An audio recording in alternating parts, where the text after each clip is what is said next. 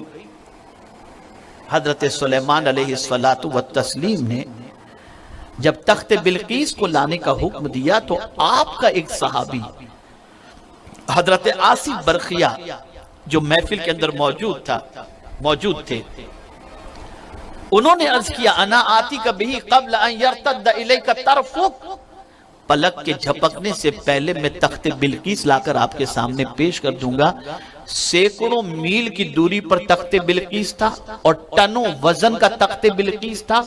हजरत आसिफ कहते हैं कि पलक के यूं झपकने से पहले हजरत सुलेमान से कहते हैं कि मैं आपके सामने तख्त बिल्कीस लाकर के रख दूंगा, और लाकर रख दिया।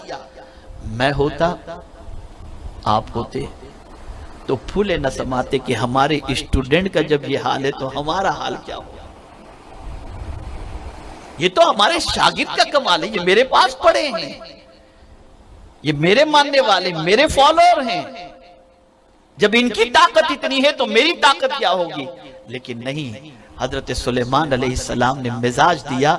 जैसे ही ये मामला हुआ, हजरत सुलेमान अलैहिस्सलाम ने अर्ज किया, हाज़ा मिन फज़ल रब्बी, ये न इनका कमाल है न मेरा कमाल है, ये मेरे रब का फजल है।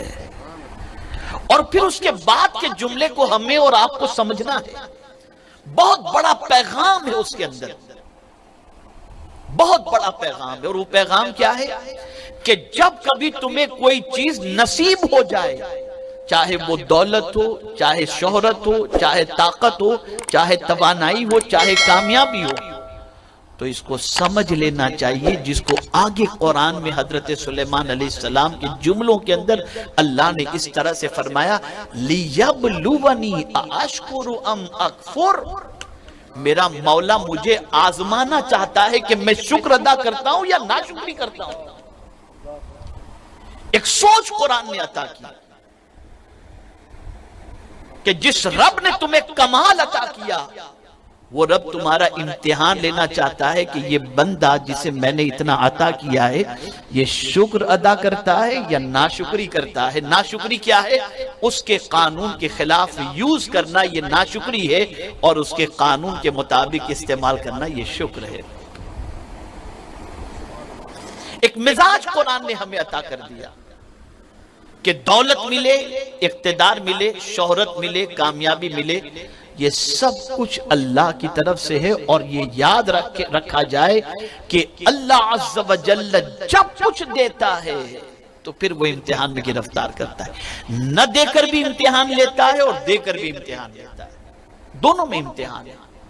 देकर इम्तिहान इस एतबार से कि देखो मेरा बंदा शुक्र अदा करता है कि नहीं करता, और न देकर इम्तिहान ये कि मेरा बंदा सब्र करता है कि नहीं करता, दोनों में इम्तिहान है। आज आलमी सतह पर हम देखें, हम अगर सऊदी से शुरू करें तो आप देख सकेंगे कि दौलत उनको इतनी मिली कि जमीन सोना उगल रही, पेट्रोल उगल रही, लेकिन एक भी यूनिवर्सिटी वहां पर ऐसी नहीं जिस यूनिवर्सिटी में दुनिया के हर मुल्क के लोग जाकर के अपनी इल्मी तशनगी को बुझा सकें। क्या किया उन्होंने दौलत का? ऐश कदे तामीर किए। बच्ची आई, मुझे ये सीलिंग पसंद नहीं है, ये पीयूपी पसंद नहीं है, बने हुए 1 घंटा हुआ हो या 1 दिन हुआ हो, तोड़ डालो, जैसा बीवी कहती है, बच्ची कहती है, बना डालो। इस तरह से हमारी कौम ने अपने पैसों को मिल्लत की तामीर की बजाय तायुशात के अंदर खर्च कर दिया। आज हमारी कौम का 80% तबका नाने निमशबी के लिए परेशान है, रात की रोटी के लिए परेशान है, मुलाजिमत के लिए परेशान है, दर बदर की ठोकरें खाता हुआ नजर आता है, बच्चियां शादियों के लिए परेशान। और अभी आपके शहर के अंदर कल ही की बात है, ऐसे झोपड़पट्टी के अंदर आग लगी जहां 40 झोपड़े जल करके खाकस्तर हो गए। उनके घर के अंदर शादी की जो चीजें मौजूद थी सब जल करके खाकस्तर हो गईं।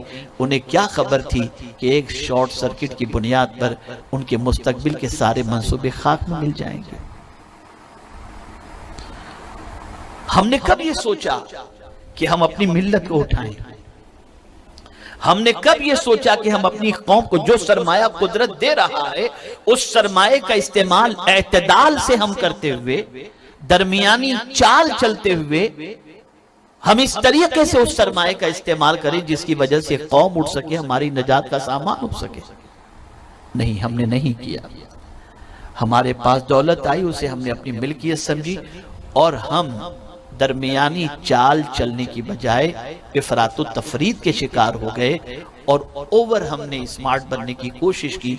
नतीजतन आज पोजीशन ये है कि आप मुआशरे के अंदर बहुत सारे ऐसे लोगों को देख सकते हैं जिन्होंने अपनी शादियों के अंदर लाखों करोड़ों खर्च किए होंगे, लेकिन आज उनकी पोजीशन खुद दूसरों के यहाँ जॉब करने की है। मैंने जयपुर के अंदर स्टोन के बड़े बड़े बिजनेसमैन को अभी रिक्शा चलाते हुए देखा है। क्या कभी उनको यह ख्याल था कि एक जमाना ऐसा भी आएगा? इस्लाम ने इसीलिए कहा है कि आप एतदाल की राह चलो। आपको नहीं मालूम कि कब कैसे हालात आएंगे, आपको नहीं मालूम कि कब सिचुएशन कैसी बन जाएगी। आपको हमेशा सिचुएशन के हवाले से फिक्र करनी है और आगे के हवाले से गौर करना।